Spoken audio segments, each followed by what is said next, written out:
Bayangkan situasi ini sejenak. Anda sedang duduk sendirian, menatap layar laptop yang masih kosong melompong. Ya, dengan kursor yang terus berkedip-kedip itu kan? Betul sekali.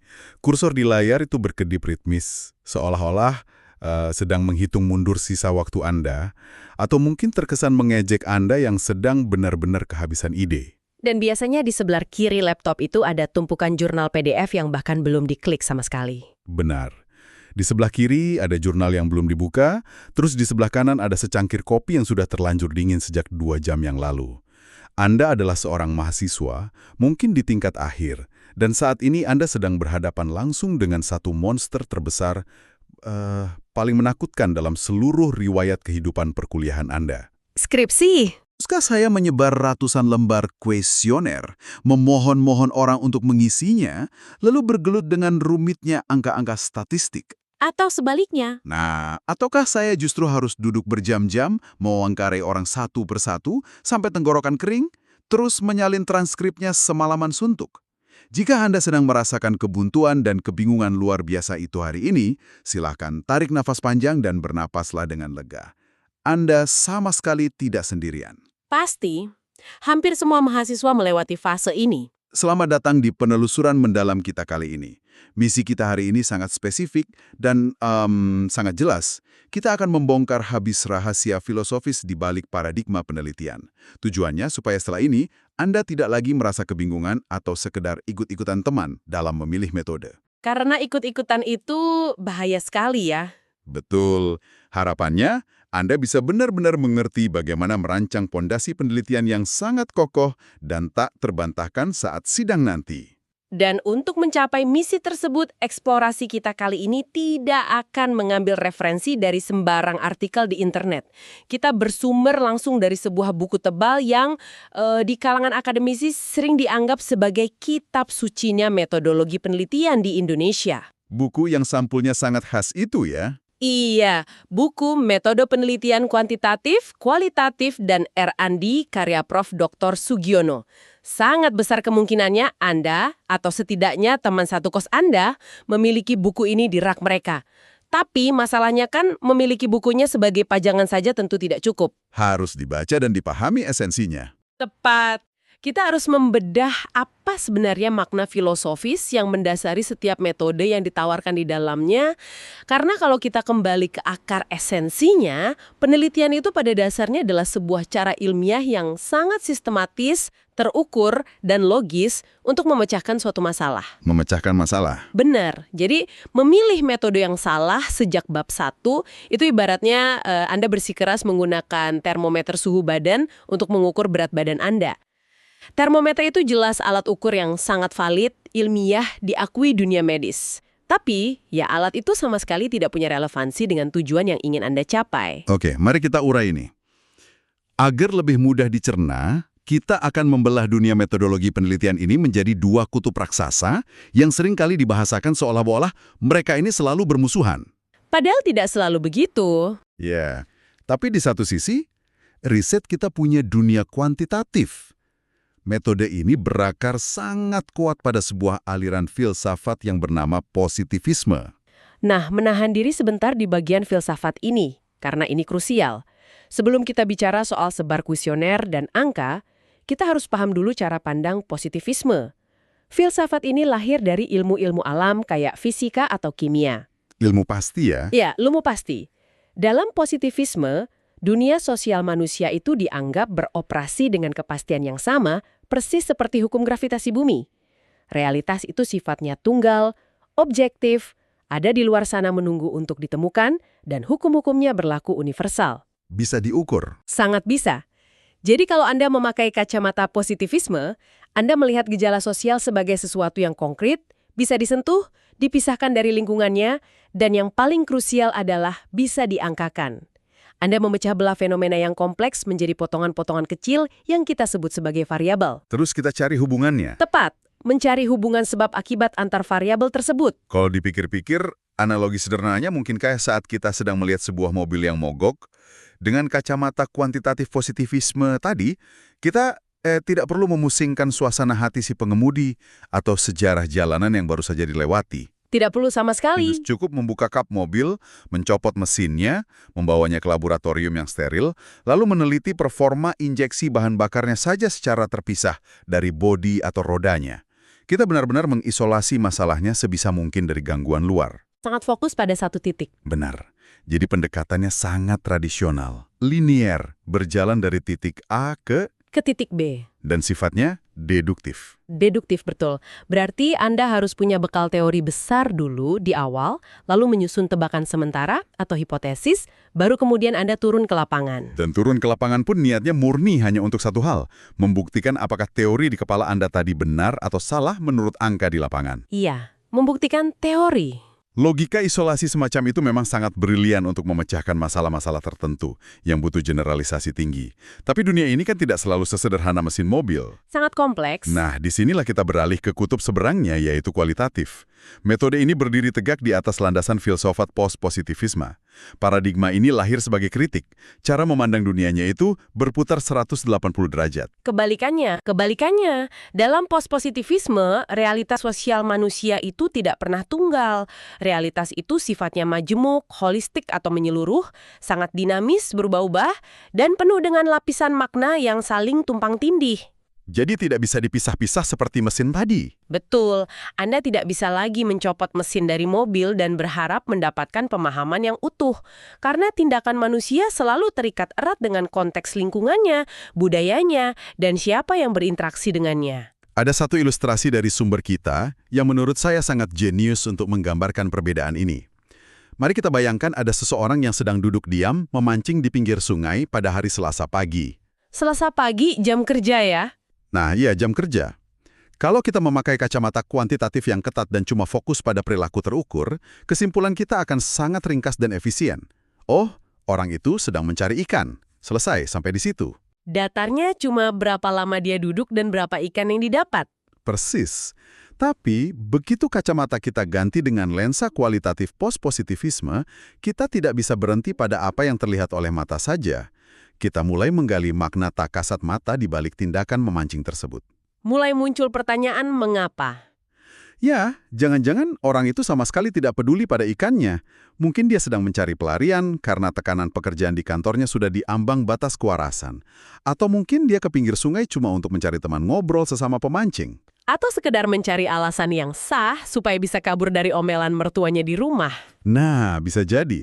Realitas tindakannya menjadi jauh-jauh lebih berlapis, bukan? Yang sangat menarik di sini adalah kapan tepatnya Anda sebagai mahasiswa yang sedang merancang skripsi ini harus memutuskan untuk menggunakan masing-masing metode ini. Pemilihannya sama sekali tidak boleh didasarkan pada mood. Bukan karena ikut teman juga. Betul. Pendekatan kuantitatif itu adalah senjata yang tepat jika masalah yang ingin Anda angkat sudah sangat kristal, sangat jelas, terukur, dan Anda ingin menggeneralisasi temuan itu ke populasi yang sangat luas. Anda sudah tahu persis musuh apa yang sedang Anda hadapi. Masalahnya sudah terang benderang. Sebaliknya, metode kualitatif digunakan ketika masalah penelitian Anda masih remang-remang. Ini meminjam istilah yang sangat puitis dari buku Sugiono, remang-remang bahkan gelap. Gelap gulita. Ya, Anda mencium ada sesuatu yang tidak beres di sebuah instansi. Tapi Anda belum tahu pasti apa akar masalahnya. Masuk ke lapangan dengan kualitatif dalam kondisi gelap seperti ini, ibarat Anda diturunkan dari helikopter di tengah hutan belantara untuk mencari tambang emas purba. Tanpa peta. Tanpa peta yang pasti. Anda harus membaur dengan penduduk lokal, meraba-raba medan, dan membiarkan data-data mentah di lapangan itulah yang perlahan-lahan menuntut Anda menemukan bentuk asli dari masalahnya. Berarti logikanya, karena cara memandang realitasnya saja sudah bertolak belakang, otomatis cara si peneliti berinteraksi dengan orang-orang di lapangan juga akan sangat berbeda secara radikal ya. Ini membawa kita ke dinamika pengumpulan data. Jelas sangat beda. Kalau di kuantitatif, peneliti seolah-olah dituntut untuk memakai jas putih laboratorium. Kita harus menjaga jarak yang sangat ketat dan objektif dengan subjeknya, agar datanya tidak tercemar. Harus netral. Netral. Instrumen ukur Anda adalah benda mati. Misalnya lembaran kuesioner skala Likert yang sudah dibakukan, dicetak massal, dan disebarkan lewat Google Form. Saking berjaraknya proses ini, Anda sebagai peneliti bahkan tidak perlu tahu wajah respondennya. Tidak perlu kenal. Iya, tidak perlu kenal namanya, apalagi warna suaranya. Selama angkanya masuk ke dalam spreadsheet, datanya sah dan bisa diolah. Tapi ketika kita melangkah ke ranah kualitatif, situasinya berubah total. Alat ukur utamanya sama sekali bukan kertas kuesioner. Melainkan peneliti itu sendiri. Peneliti itu sendiri. Andalah instrumennya, atau human instrument. Mata Anda yang melihat observasi, telinga Anda yang menangkap nada suara narasumber saat wawancara, pikiran Anda yang menyaring, dan hati Anda yang merasakan empati. Benar. Konsep human instrument ini terdengar sangat heroik, tapi sejujurnya bukankah ini beban yang sangat berat bagi seorang mahasiswa? Jika kita hubungkan ini dengan gambaran besarnya, fakta bahwa Anda adalah instrumen utamanya justru merupakan tamparan keras bagi sebuah miskonsepsi yang sangat merajalela di kampus-kampus. Miskonsepsi yang bagaimana tuh? Sering sekali kita mendengar mahasiswa berkeluh kesah kayak gini, saya dari dulu lemah di pelajaran matematika, nilai statistik saya hancur, jadi saya akan pilih bikin skripsi kualitatif saja, biar gampang cuma modal ngobrol. Wah, ini sering banget terdengar. Padahal, buku ini secara eksplisit mengutip pernyataan dari pakar metodologi, Borg dan Gall yang sangat tajam. Mereka menyatakan, qualitative research is much more difficult to do well than quantitative research. Jauh lebih sulit ya sebenarnya. Kenapa penelitian kualitatif jauh lebih sulit untuk dilakukan dengan kualitas yang benar-benar baik? Alasannya justru karena datanya subjektif dan instrumennya adalah manusia. Anda dituntut untuk memiliki wawasan teoritis dan sosial yang luar biasa luas. Kalau wawasannya sempit bisa bahaya. Betul. Kalau Anda tidak punya wawasan, Anda akan duduk berhadapan dengan narasumber yang sebenarnya memegang kunci jawaban, tapi Anda diam saja karena tidak tahu pertanyaan lanjutan apa yang harus diajukan. Oh, saya mengerti arahnya. Wawancara kualitatif itu bukan sekedar membacakan daftar pertanyaan seperti petugas sensus penduduk ya? Tepat. Bahkan lebih dari itu, tantangan terberat human instrument adalah Anda harus mampu membangun rapport. Report, kedekatan ya? Iya, sebuah koneksi psikologis, hubungan emosional, dan rasa saling percaya yang mendalam dengan partisipan Anda. Anda tidak bisa ujuk-ujuk datang ke sebuah desa adat atau ke ruang CEO sebuah perusahaan raksasa, mengeluarkan buku catatan, dan berharap mereka langsung membongkar rahasia terdalam mereka. Pasti mereka defensif. Pasti, Anda harus bisa masuk ke dalam apa yang disebut sebagai perspektif emik. Tunggu sebentar, istilah akademis perspektif emik ini sering bikin bingung. Apakah itu berarti kita harus benar-benar ikut-ikutan menjadi seperti mereka dan melepaskan identitas kita? Atau sekedar berempati dari jauh? Pendekatan emik artinya Anda berusaha memahami budaya, perilaku, atau fenomena dari kacamata mereka sendiri, menggunakan bahasa dan logika mereka. Kacamata mereka? Iya, kebalikannya adalah etik, di mana Anda menilai mereka pakai standar teori barat yang Anda bawa dari kampus. Dalam emik, kalau subjek Anda bilang suatu ritual itu bertujuan menolak bala hujan, Anda mendalami makna menolak bala itu bagi kehidupan komunal mereka. Bukan malah diceramahi ya? Betul, bukan langsung menyalahkannya pakai ilmu meteorologi. Memiliki fleksibilitas pikiran seperti ini butuh kematangan. Jadi ini peringatan krusial untuk Anda yang sedang menimbang-nimbang metode. Jangan pernah melarikan diri ke kualitatif hanya karena Anda trauma melihat rumus varians di statistik. Karena kualitatif menuntut hal lain yang sama beratnya. Kualitatif justru akan memeras keluasan mental Anda, menguji kepekaan sosial Anda, dan menuntut ketahanan wawasan yang jauh lebih melelahkan daripada sekedar mengklik tombol di software pengolah angka. Disinilah letak hal yang benar-benar menarik bagi saya.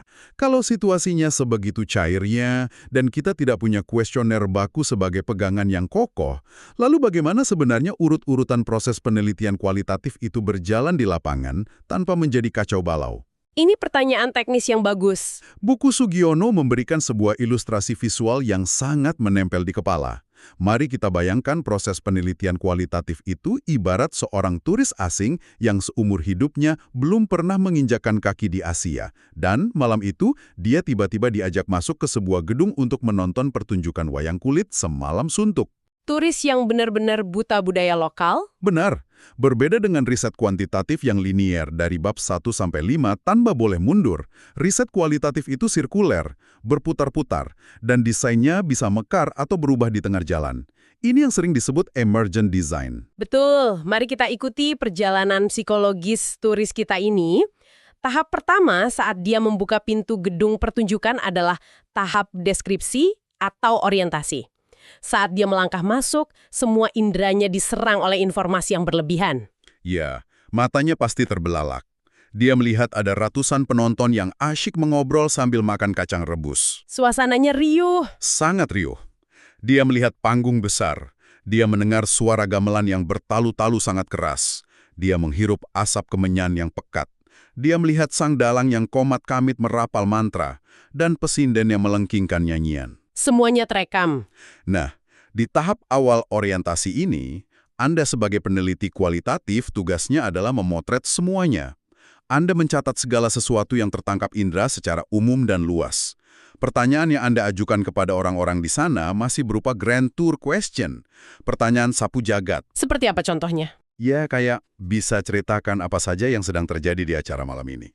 Masalahnya, kalau si turis atau peneliti ini mencoba meneliti setiap elemen yang dia catat tadi, dia akan menghabiskan waktu 10 tahun dan skripsinya tidak akan pernah berujung. Lulusnya keburu di DO ya. Nah makanya, setelah masa orientasi selesai dan pola mulai terlihat, dia harus berani mengambil keputusan untuk masuk ke tahap kedua, yaitu tahap reduksi. Disinilah proses menyortir data yang brutal, tapi perlu itu terjadi. Menyortir data yang brutal. Dari sekian banyak hal yang bombastis dan menarik perhatian di gedung itu, sang peneliti mulai memilah. Dia mungkin bergumam, oh suara gamelan ini luar biasa, dan dinamika penonton yang makan kacang itu seru secara sosiologis. Tapi, saya harus membuang itu semua dari fokus saya. Harus tega membuang.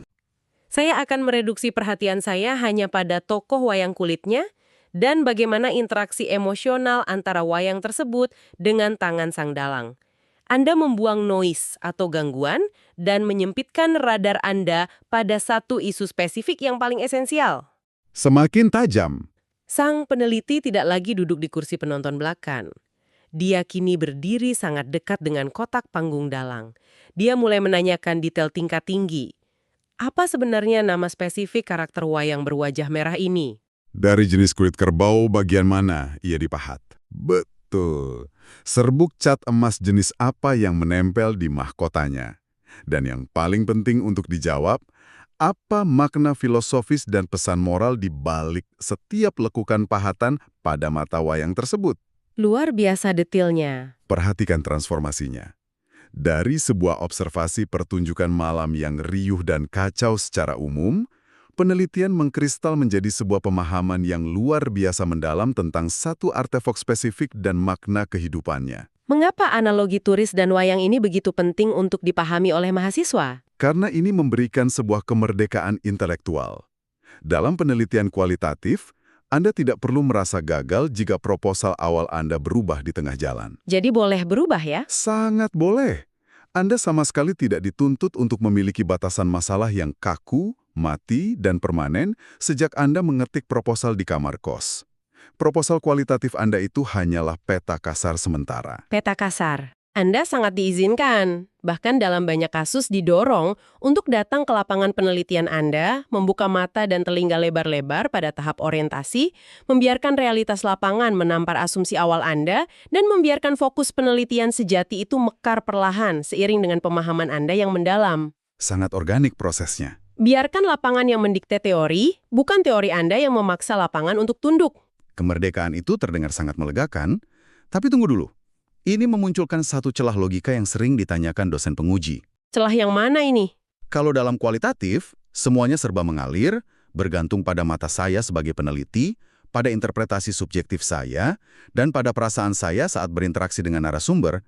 Lalu bagaimana dunia akademis bisa yakin bahwa data yang saya pamerkan di bab 4 skripsi saya, itu bukan sekedar karangan bebas saya saja? Nah, ini isu validitas. Ya, maksud saya, kalau dikuantitatifkan, hidup terasa lebih terjamin. Validitas dan reliabilitasnya diuji di aplikasi SPSS. Kalau angka instrumen kuesionernya valid dan reliable di atas 0, sekian, ya hasilnya dianggap benar oleh sains. Lantas di dunia kualitatif yang mengandalkan instrumen manusia yang rawan lelah dan bias ini, apa jaring pengamannya? Itu adalah pertanyaan paling mematikan yang selalu dilontarkan oleh kubu positivisme. Jawabannya begini, dalam kualitatif, karena instrumen pengukurnya adalah manusia yang rentan terhadap asumsi pribadi, maka yang dibombardir dengan pengujian ketat bukanlah instrumennya. Melainkan apanya? Melainkan datanya itu sendiri. Anda tidak menguji penelitinya di lab, tapi Anda menguji silang informasi yang dibawanya. Bagaimana teknik pelaksanaannya di lapangan? Cara paling fundamental adalah melalui apa yang disebut dengan triangulasi. Sederhananya, triangulasi adalah teknik navigasi di mana Anda menggabungkan berbagai cara pengumpulan data yang berbeda atau mengecek sumber data yang berbeda secara bersamaan. Untuk apa? Untuk memastikan bahwa fenomena yang Anda lihat itu benar-benar ada, bukan cuma ilusi atau kebohongan narasumber. Aturan emasnya, Anda tidak boleh bersandar pada satu sesi wawancara dari satu orang saja, lalu pulang ke rumah dan menuliskannya sebagai kebenaran mutlak. Saya bisa membayangkan aplikasi praktisnya di dunia nyata. Misalnya begini, Anda sedang meneliti kepuasan kerja di sebuah startup. Di tahap awal, Anda menyebarkan kuesioner ke para pegawai. Oke, pakai survei dulu. Hasil yang masuk ke spreadsheet menunjukkan bahwa motivasi dan kebahagiaan kerja mereka sangat fantastis. Rata-rata memberi nilai 9 dari 10. Kalau Anda cuma peneliti permukaan, Anda akan langsung menyimpulkan deskripsi bahwa startup itu adalah surga dunia bagi pekerja. Padahal belum tentu. Nah, tapi sebagai human instrument yang tajam, Anda merasa ada yang ganjil. Maka Anda melakukan triangulasi metode. Anda turun melakukan observasi partisipan. Anda sengaja ikut nongkrong berjam-jam di area merokok atau kantin karyawan saat jam istirahat. Mulai masuk ke lingkungan alaminya. Betul. Di luar dugaan, saat Anda melakukan wawancara santai yang tertutup dan non-formal, ceritanya berbalik 180 derajat. Sambil berbisik-bisik, mereka mengeluh kelelahan yang luar biasa, merasa ditekan habis-habisan oleh micromanagement pimpinan, dan separuh dari mereka sedang diam-diam menyebar CV ke perusahaan lain. Fakta yang tersembunyi. Terjadi benturan data yang masif antara kuesioner tertulis dan realitas lisan di kantin. Kasus seperti itu sangat sering terjadi di lapangan. Pegawai mengisi kuesioner dengan nilai sempurna karena mereka takut HRD melacak alamat email mereka.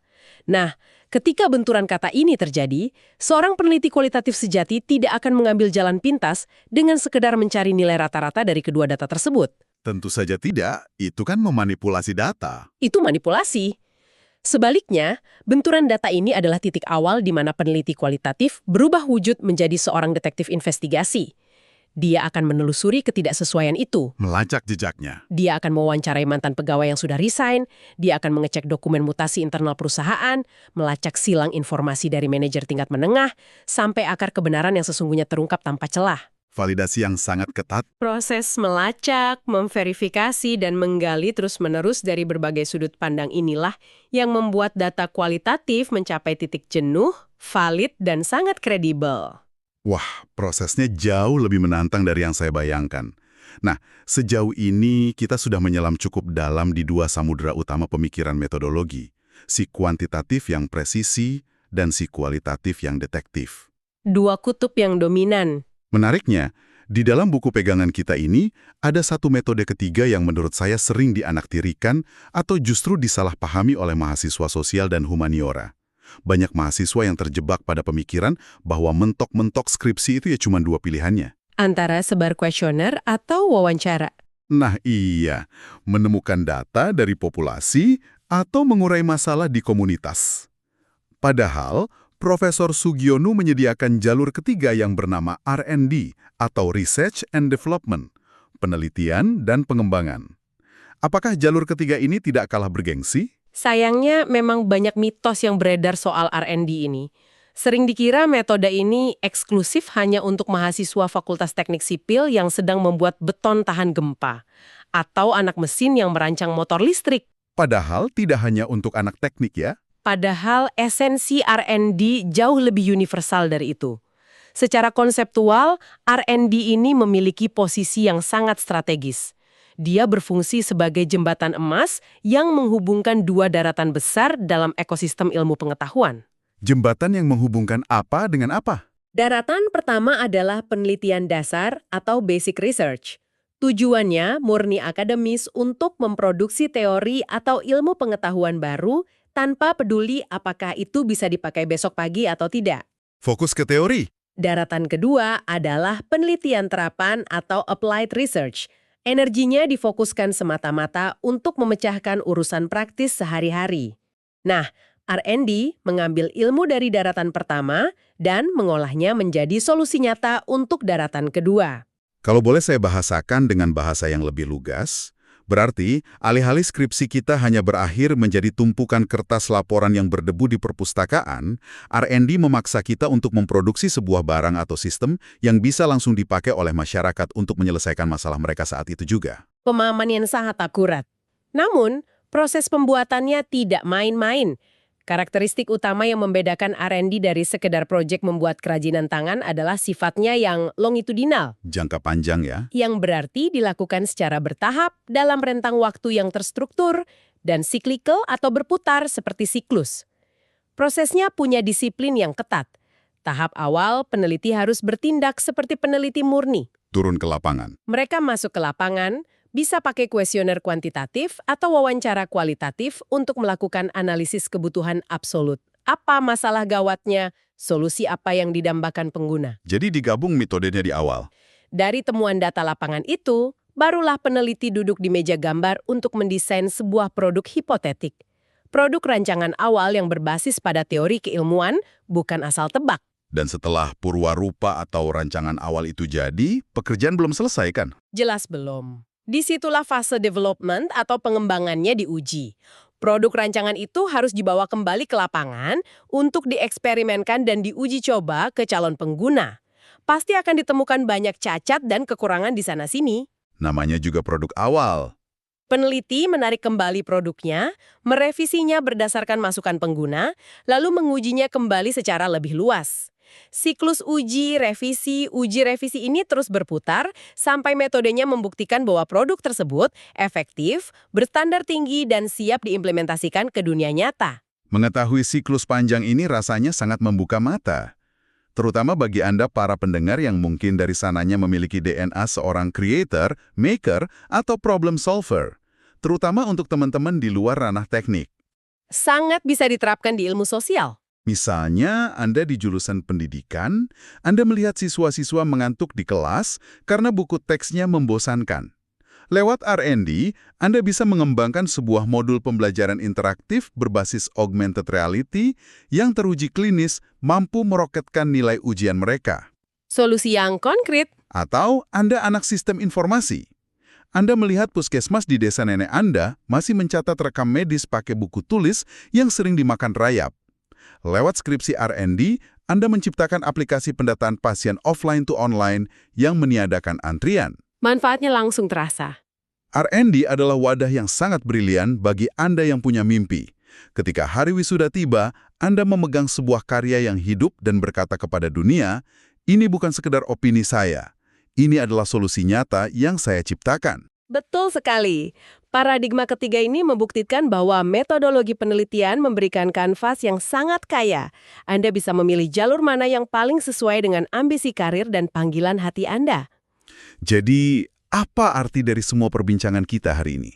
Jika kita menarik kursi kita sedikit ke belakang dan melihat panorama gambaran besarnya, metodologi penelitian yang mungkin sedari tadi pagi menyiksa pikiran Anda bukanlah sekedar kumpulan birokrasi kampus atau aturan kaku yang harus dihafal demi nilai A.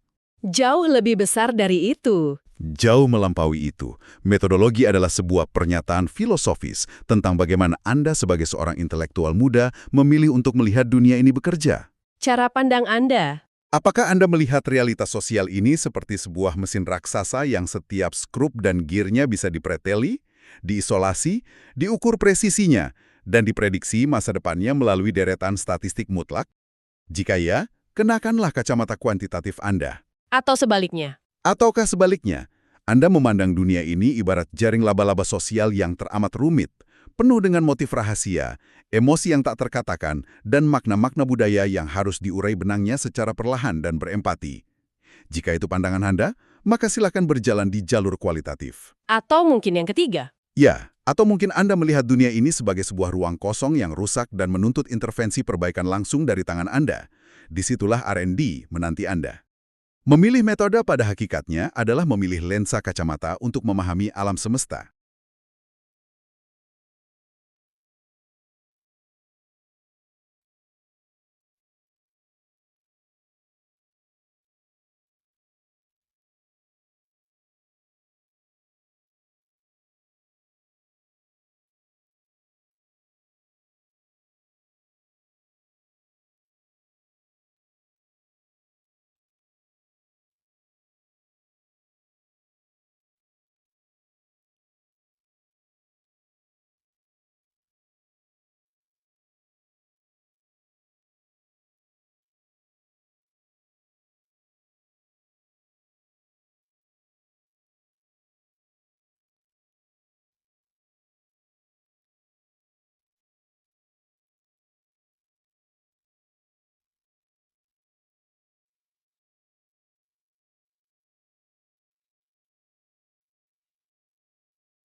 Dan omong-omong soal pergantian lensa kacamata, ini memunculkan sebuah pertanyaan penting. Sebuah perdebatan klasik yang sangat layak untuk kita renungan bersama di akhir eksplorasi ini. Silakan. Di bagian akhir penjelasannya, Profesor Sugiono mengutip pandangan metodologis yang sangat ortodoks dari Thomas D. Cook dan Charles Richard. Dua pakar ini bersikukuh dengan argumen bahwa kuantitatif dan kualitatif itu lahir dari rahim paradigma yang secara absolut mutually exclusive. Saling eksklusif, bertolak belakang, dan haram disatukan. Haram disatukan. Kenapa begitu? Logika mereka begini. Anda tidak bisa secara bersamaan percaya bahwa realitas itu tunggal seperti di positivisme, sekaligus percaya bahwa realitas itu majemuk di pospositivisme. Karena akar filsafatnya saja sudah bertabrakan, secara teori murni, kedua metode ini tidak mungkin dan tidak boleh dilebur dalam satu waktu. Harus pilih satu jalur? Anda harus memilih salah satu belahan jiwa akademis Anda. Namun yang menarik adalah bagaimana Profesor Sugiono dengan sangat elegan memberikan jalan tengah yang pragmatis. Bagaimana jalan tengahnya? Beliau memberikan catatan sintesis bahwa meskipun secara filosofis mereka adalah minyak dan air yang tak bisa menyatu di detik yang sama, dalam tataran praktek, keduanya sangat bisa dipakai secara bergantian untuk menciptakan riset yang superior. Oh, berarti ini seperti estafet metode. Misalnya begini, saya sedang meneliti fenomena burnout di kalangan Gen Z yang baru masuk kerja. Karena isunya masih abu-abu, saya turun dulu pakai lensa kualitatif. Observasi dan wawancara dulu. Ya, saya wawancara mendalam, ikut mereka nongkrong, sampai saya menemukan pola dan membangun hipotesis baru yang belum ada di buku teori manapun. Setelah temuan berharga itu saya genggam, saya meletakkan kacamata kualitatif saya, lalu memakai kacamata kuantitatif. Lalu ada febar survei. Betul, saya rancang kuesioner raksasa berdasarkan temuan lisan tadi, lalu saya sebar ke 10.000 pekerja Gen Z di seluruh negeri untuk menguji apakah temuan saya tadi berlaku secara nasional atau cuma kebetulan saja. Sangat tepat. Maka, inilah satu tantangan intelektual, sebuah pemikiran provokatif yang ingin saya titipkan untuk Anda renungkan secara mandiri sambil menghabiskan sisa kopi Anda yang sedang dingin itu. Mari kita dengarkan.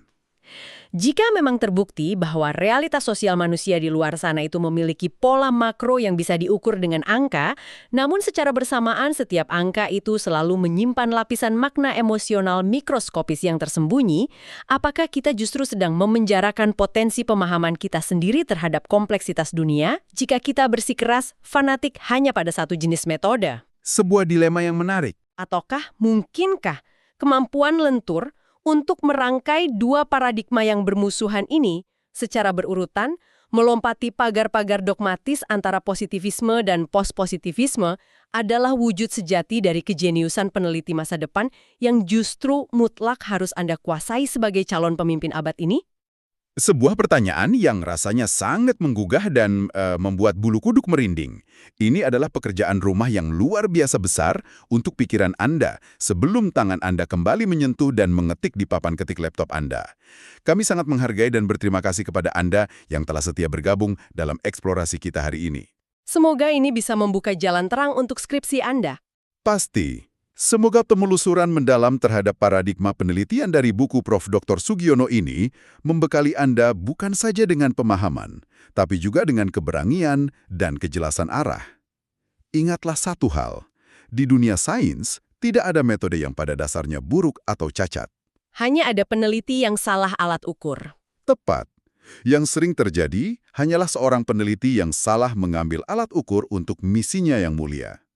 Tetaplah merawat rasa ingin tahu Anda, jangan biarkan api semangat itu padam, dan kembalilah ke layar laptop Anda untuk menaklukkan skripsi tersebut dengan paradigma yang paling presisi. Sampai berjumpa kembali di penelusuran kita yang berikutnya.